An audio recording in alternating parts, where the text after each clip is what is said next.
All right, welcome back for workout B of the 7-day energy reset. Workout B should be complementary to workout A without being redundant. So more similar exercises, focusing on stability, injury prevention, mobility, range of motion, flexibility, and strength instead of all together in one unit. Focuses for workout B, a little different than workout A, are going to be kind of shoulder mobility, shoulder health. This workout's going to be more hip drivers, shoulder health, shoulder mobility, and then some anti-rotation core stabilizing work as well, exercises as well. Ivy's locked and loaded. She has a lot to contribute. Yeah, Ivy's locked and loaded. Let's get cranking. Format, again, before we get going, is exactly the same as workout A. There's 6 exercises. You're going to do 2 to 3 rounds of each. Reps and things are in the details. Rep counts are in the details. If you can do these all as one circuit and do exercise 1, then 2, then 3, then 4, then 5, then 6, then go back to 1, great. If you can only complete 1 or 2 exercises at a time, that's fine too. Do what works for you. Don't make it perfect. Just get it done. Intensity, same as workout A. Go hard enough to work, but don't go so hard that you're going to be sore tomorrow. Make sure you can work out and move every day. Anything else to add before you get rolling? Sweet. Sums it. Similarly to workout A, we're going to start with a lunge variation. This one's a reverse lunge. So you're going to start standing tall and straight, and you're just going to step backwards into a lunge position. So pause there. We're just aiming for, unlike workout A, unlike your ATG split squat, this, you do not want your knee to go over your toes. You're trying to keep your shin vertical, and then this strong 90-90-90 lunge position. So, and then stand up tall. For all of these movements, Natural motions. you should have nice, controlled, nothing should be snappy, nothing should be powerful. There's not a lot of static holds unless it says it's a static hold exercise. Nice, controlled, full range of motion. That said, base level, just a reverse lunge with body weight. Just like that, perfect. You're gonna do, Each side. you can do these alternating one side at a time, or you can do them all on one and then all on the next. Doesn't matter. Do what makes sense for you. Get the reps done and do them controlled. Quality over quantity. Slow is fast. So ways to scale this up. If that is too hard, I don't know what you would do. It's not gonna be too hard. You're gonna figure out how to do it. Be next to a wall. Hang on to a wall. Yeah, there you go. If you need some stability, feel free to use a wall to lower yourself down. If you're at a gym, TRX bands are really good. True. So if it's too much, if you're still working on your balance and it's a lot to try to get into this position in a slow, controlled way, feel free to add some stability or some stabilizers, like you said. So if, say for example, I just came back from a knee surgery, or say that you just haven't done these ever, another way to do it is to actually just be starting at an elevated space and just heel tap down. And don't worry so much about getting down into a lunge, but that will get you started on your balance and just strengthening the small muscle groups until you can get into a full range of motion. Once you have that full range of motion and can do them controlled with just body weight, there are 2 ways that I will offer you to scale this up. First is easy, add weight. So grab some dumbbells and do this with some weights. So again, slow, controlled, tap, just kiss your knee to the ground and come back up. The next way to scale this up is my favorite, where you actually add in some balance and you add another movement. You extend the movement into bringing your knee all the way up. So at the top, you're going to bring your knee high, just like Allie's doing, and then back. So you're balancing the whole time on the stabilized leg, and then you're moving from up high, where she's tapping her hands to her knee, all the way back into that lunge. And then if you want extra bonus points, you can do this weighted as well. Ankle weights are a good one for this. It adds more core engagement with it as well. Yep. If you add that step through, you get a bit of it with the standard exercise. It's not just, so all the power is coming from your front quad, but it's also in your hip as you step back up. So adding that secondary movement just accentuates the hip strengthening as well. All right here. Yep. Perfect. And if that's too easy for you, shoot me a DM. I'll send you my favorite version that's the expert level. What's that one? Oh, it's good. You, I'm curious. all right, I guess I'll demonstrate it. Congratulations, you get bonus points. Usually I would do this on a box, like tall enough to do box jumps onto. And I would use, I don't go that heavy. Oh, okay. So it's just And you have your foot up here on a box, and then you're gonna, 90-degree. yep, and you're gonna do the 90-degree, but you're also gonna add a press at the top. So you go down, imagine my foot's this Pretend high. we're at a 90-degree back. So I would do, you got oh a yeah, chair. actually, I'm gonna hit the ceiling. We'll try it. So on a box, I'm totally gonna eat it. This is gonna be hilarious. Whoo. Yep. So I usually do it this high, and then you start here. You go up. If you could punch through the ceiling, go all the way, full overhead press, back down, and power all the way through. Use something a little more stable than this chair. Don't try this at home. What are you doing, Kat? My goodness. I'm trying not to get distracted by the wild animal in our house. You're crazy. If you do that, tag me and post about it, because that's a win. All right, no more cat butt I also distractions. just do with dumbbell. Yeah. You can do with barbell. There's a lot of variations you can do to step that one up. So, but at least get a good reverse lunge out of it. Which that actually segues perfectly into our next exercise, which is the overhead press. So if you're able to do that expert variation, you can do the 2-for-1 special on this and combine and just do 5 exercises and combine those into one. If you can do the full-on.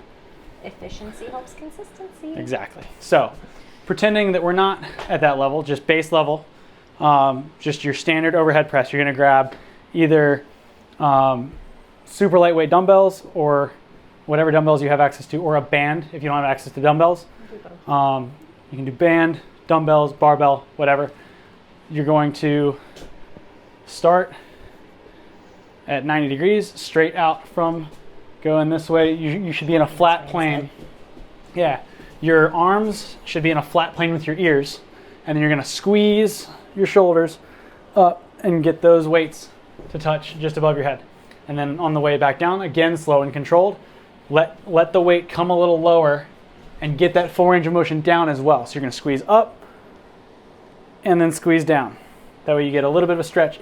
This is where if you feel any pinching or pulling, especially at the bottom of this, stop, drop weight.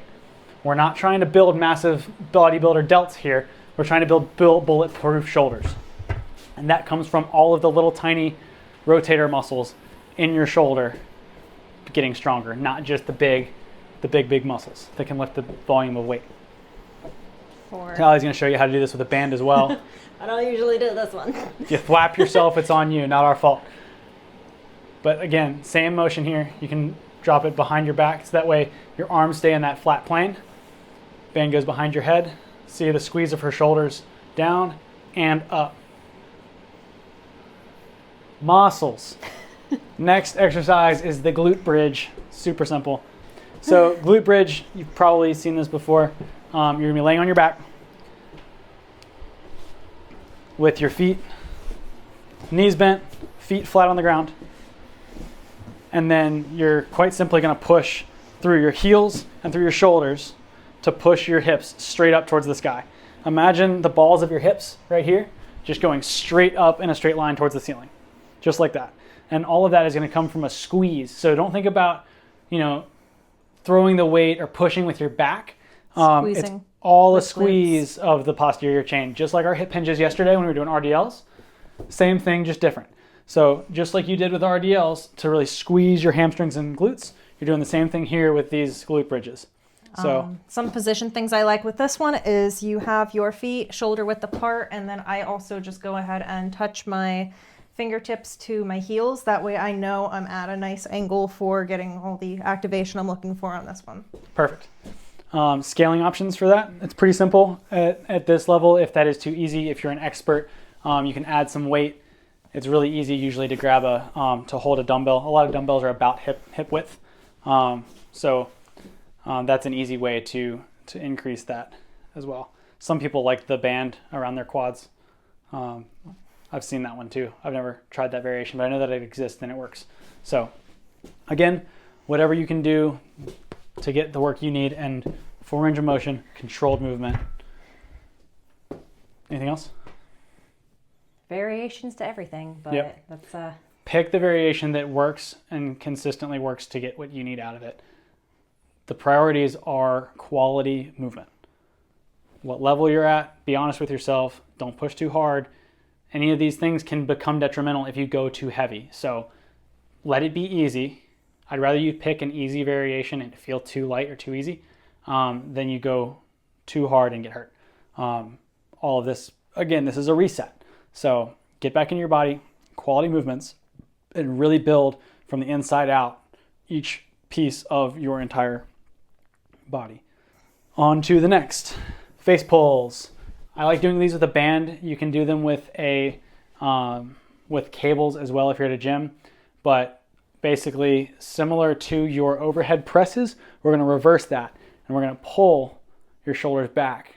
So this motion is going to be a little hard to demonstrate. So let's show it up just with your arms first to see show. So pretend there's a piece of rope that you're holding with your fists, and then take that rope and stretch it and squeeze it and bring your elbows from straight all the way to 90. Oh, I was not doing that. Yeah. On others. So the full range of motion of this is you're going to pull your hands apart and end in that. Remember the bottom of your overhead presses? That's your end for this movement as well. So you want your hands to be, imagine they're just like out. Imagine you're holding onto a rod that's going straight between your two ears. I mean, if you've got a band, which is going to be the example we're You'll see how this works.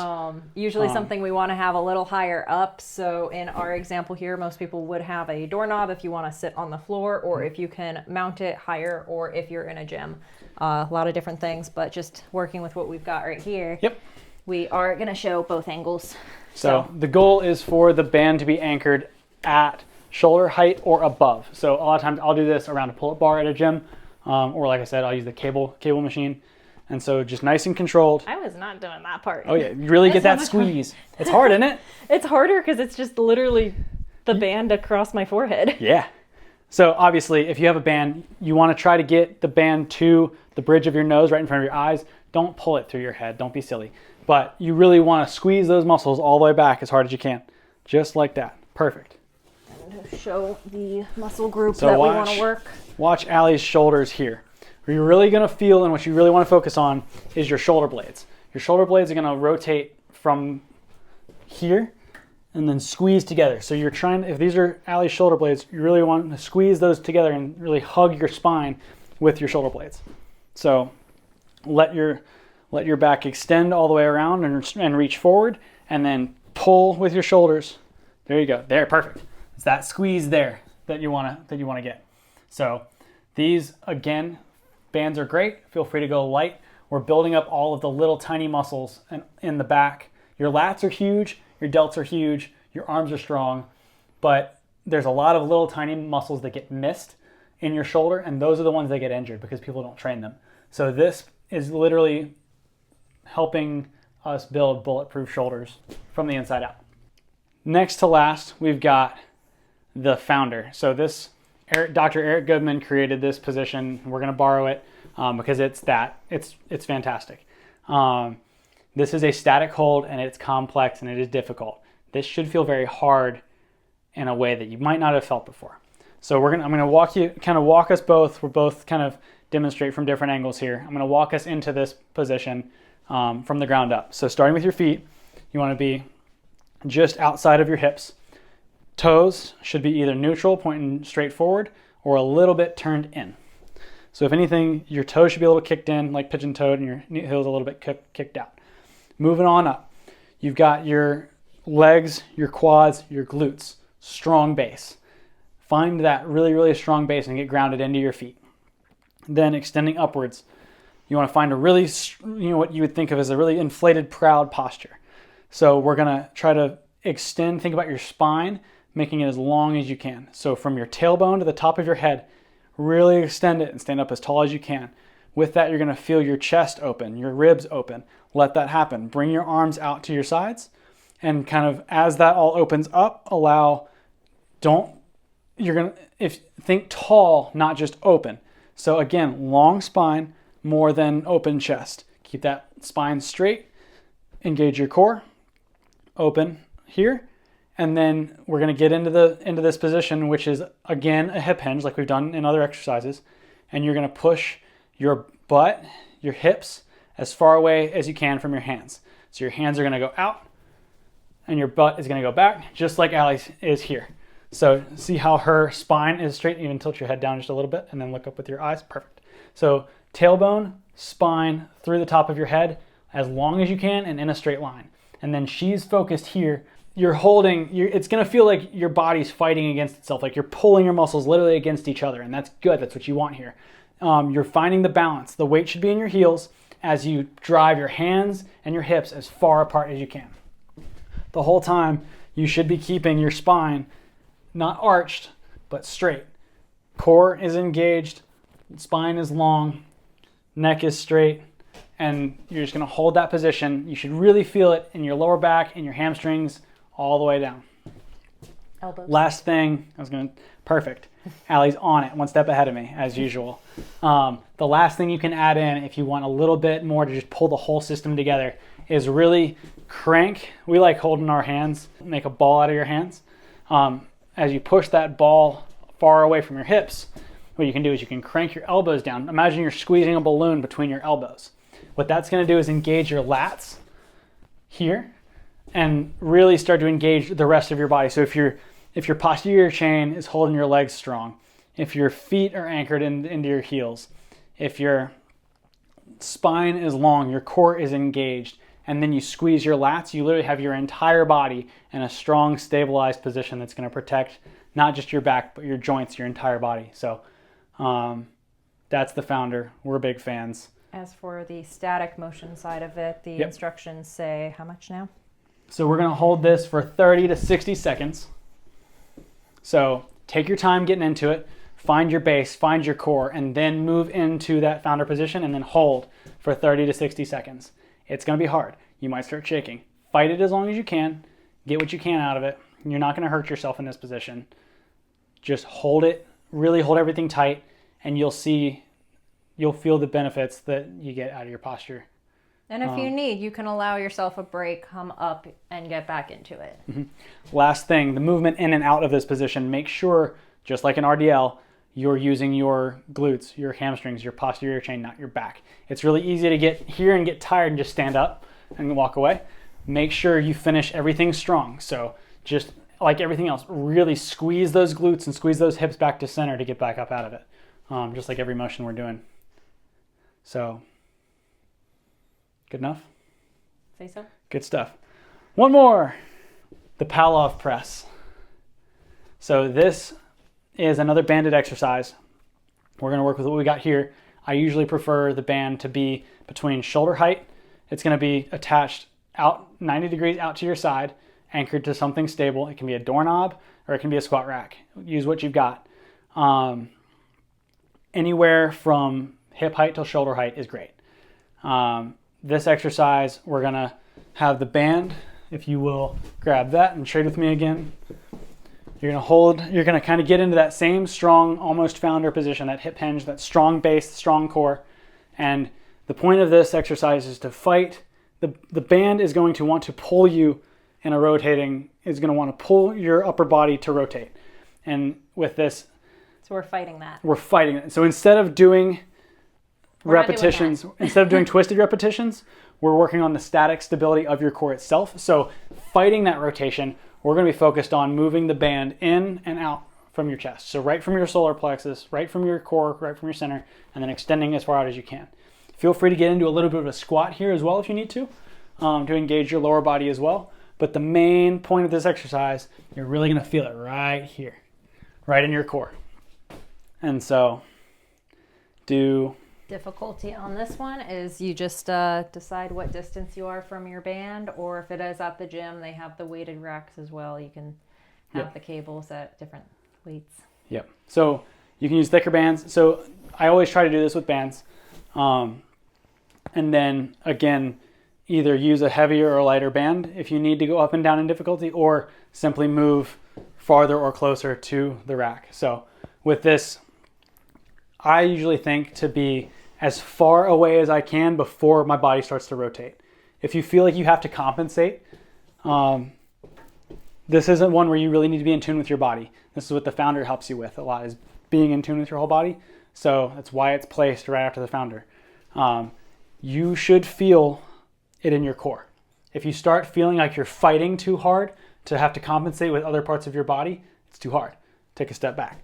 If you're feeling like it's really easy, you're like, oh, I'm not going anywhere, make it a little tougher. So be your own judge there. Be honest with yourself. Get enough work without getting hurt or without sacrificing tomorrow. Anything I didn't cover? No, I think it makes sense. Sweet. With that, you crushed it. So give it a go. Again, rep counts, sets are down in the description. And then let us know how it went. Feel free to post your wins if you liked it. If you got any feedback, let us know how it went. And we'll see you on the next one.